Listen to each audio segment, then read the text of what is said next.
long trả lời mày đi mà là cái chiang mà là cái nón hoàng mà là cái chăng đơ mà là mấy quả long này thì nó chỉ luôn giờ có qua về đường thi đâm có gọi là bây giờ có bên cam full update trên chi thuần wala rei doaran mon loal check comment la ya media men dan en che barar ka qua đường thi nan cái giờ bên luôn giờ hanya manu ne mere yang dau pala la ko division 20 ka social media babara da tama ko jen baya balan min chi thuo alyak te ko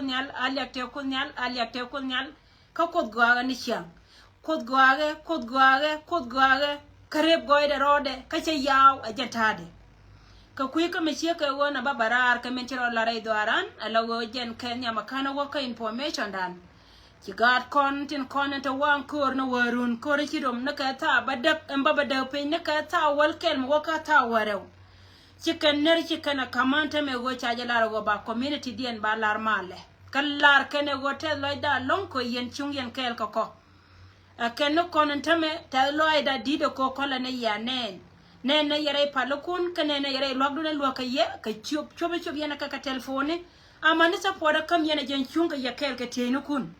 chaya nera general kono ta wan kurtin boska wanda ni John Luke Baya kana guard kon dia tin tan general tin tieni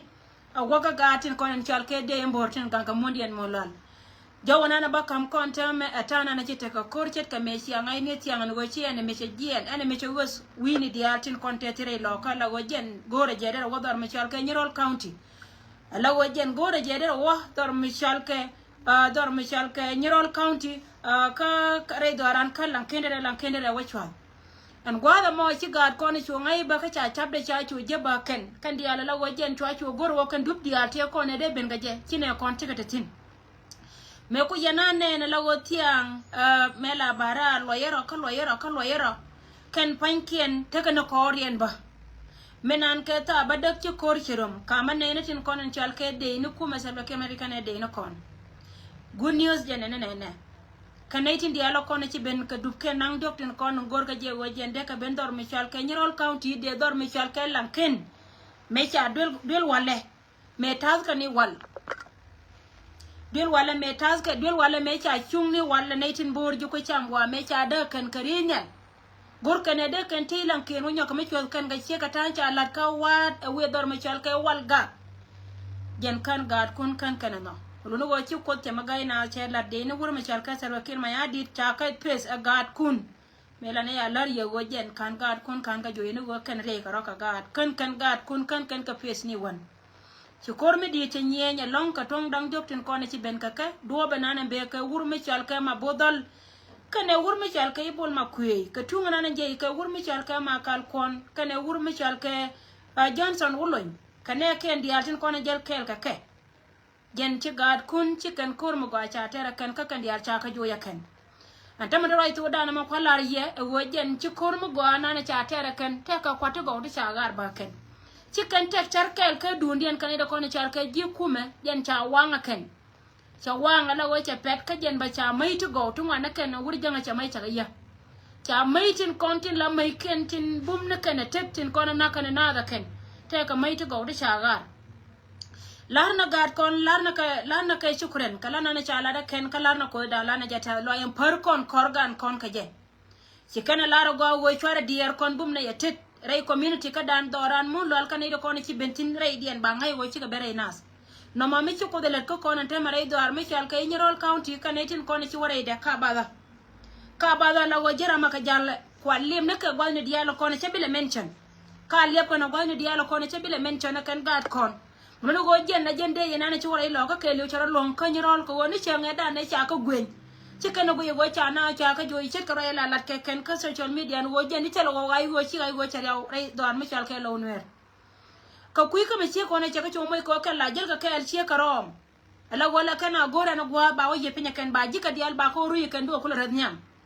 Chine di tor chika do ngoye dor mechal ka kod nyonte kon kod nyonte da mo ngai ka lo de ken am rei kor nan ba cha report ba gad konen wo jen te ka arbe ni fi chop ko wande cha ra ba rei kor cha yo kula ngai en wo ken kwale ni do bat ken chi dong nan kana ji bo ne ken kana ngai go ken chika je rei kor ka lan ken chika ben cha motor ba rat pe ken chika wona ka wa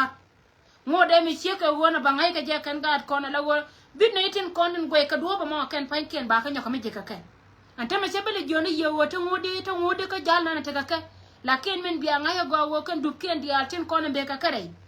ante me la wojen du go ida wo kan panken bara gor bar chioni ci gwa ce pentin ka jona ko ida na haleluya ka chora pal chora japal tindi ala kono cha yar ba ka chol karama be ka chol ko nyan tindi ala kono cha yar ken ne di ala kono be toraran toni ga di ala kono cha na ken jen ba consequences ken ba ka pace ka chet ka men chala da ken emen chala da ken tame ka wo chi ka ben rai mon mala mundun du gwa ben do wo bu ko be do be le ba bina wo mundien lara yendi al mi chi ka wona wo sigar kon chala ma gwa chala da ken rai do aran mundal cha gwan tar cha joy dor tunguna ne be ka wurmi chalke ma bodal kana gargwan ma bodal le chi je ko we bi ka dang ma bodo le ci gen cha go wona ye gallo ko men ku ma tel bakir ma yadi ina ga jago sorry anga yoro ka daira ko ya so ma bodol enanen goy ka kenen wojen ponde a jara manana be ko kula lebdo ci ko da la ko mala kana wurmi chalke bol ma ko ye ci ko nyoko mo ye ka poyi na majari poda kama kon ka kuido aran kanyirol kan to yene dialo kon timi nano wo kanyirol wedi kana kon kampuri pona ne kon pai ka bara ara teme ko ken takare kuranin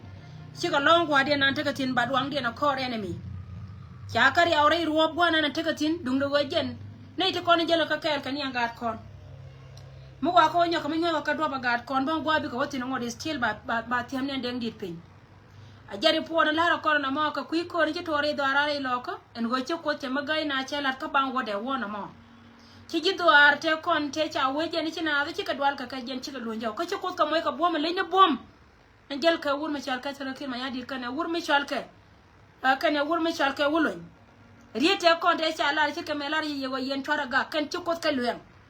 ko ba ka moy ka bom mi chekan bika chere ka ta ga dane menaka wur michal ke golias ka pam dam wur michal ke David lama ja go mi ci ko won ci gwa ci chop bo manana ci ko don chana je be misuse ka ci ko na be chana je be bay ci gwa ci chop ko yene ne diala ko na chana kan so ray me jana go robalar ye yene ko diala kon to gwa me don giena bakam kon ko kuy ka te lat ke kere chen kap kana ken ka ken kwa ne kon kwa ka pos kenen go ken pankien bi ka roy te ka ne ti didi sia ne didi diala ko na ci roy kan ka ne ye kena kan lolo go chora ka use ka social media la go be lot tie biya ka quiz ka banana cha kam na ba kan la na ba jiyo ka kan ti jere cha yara kan la kan ka la ba dit ba ka jiyo kan la ra je go ani kuma na me ka kuy ka me che ka wona mangot ka te ka ne di che ka ne to totin ko na cha ka ba kan na nga je wo ngai je go wona kon ti pe na ka re ka a jaro ina de lar kon men dong de ne nyoka mo de report de la jo mo ka gare pin go mo en go gwana na tamai tetin wante do angtin ala borin cha gwancha toy tin cha ban pintin kan cha lare cha tet kan da na dor la go kwala goro go mu wete karama be la wa be bor chero mo ka ilaj ko ngai ka je wo ilaj de te ka ye awa ba ye go ba kan che ka kat report ma we ka yen gare pin en go gwana na tamanda ong tetin si gwana ta gwanda ni borin cha tetin jala je ka jen jala je ka guwa wan pinya mi gwa jay gwa na kula nan ga je ma cha tet ko ken ko gor ko jen de do de yin la de ken ko ba ya na ken so ray mo jenan de gor de nyoka kam kon ko mala te kel ko kon ka jone ja haleluya kala ra jay wo biva bi ba mi dung dire mi tap tap bi ba ma bum bum bi ba jala kel ka jise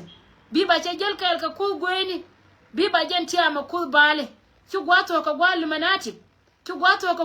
kuji chenetin konen ala kuma to duel ci gwaje ci so jana lara kona ma ko mala ko tekel ka ye ka palne wana kamar tiena ko dan tera ma por goide ka kunyal ba ko lo so jana nan de bande balar na ma ko kuido ara nan ci to ka baliet tela ra mi ci ni je ka gara ko nde pin ku ye mo tela ra mi ci ni je ka gara ko nde pin ku ye mo dan ba nga update ken later ka ten ci to ka baliet ci gara ja larba go ken cha gora ken worun go ken de ka te ka communication but we yene go na te ko la ga ka internet ne ke so ci gara ko ne jogo ngot ke kan fu report na na ci to ka baliet kara na ngai ka kuy ka mi ci ka wona ba ngot ba balu nyira tora ngwan ka nenda a won jaw ka ngalos ka ay wo biwa ka kuy ka mi ci ka wona janande go de lar ko na ma ko re ye ci ko te kel ka ye ka jona ja hallelujah awon men che de parwe yo kuy video na challel manan che jaw don challing ala advice no ko ndi ala ko ni ci ala ba che ka leng bad ba we gorma ben kana rara nyok bina barar ci wo kina bara lakin we direide so ko wona ba det ka bina barar ka we mi do dien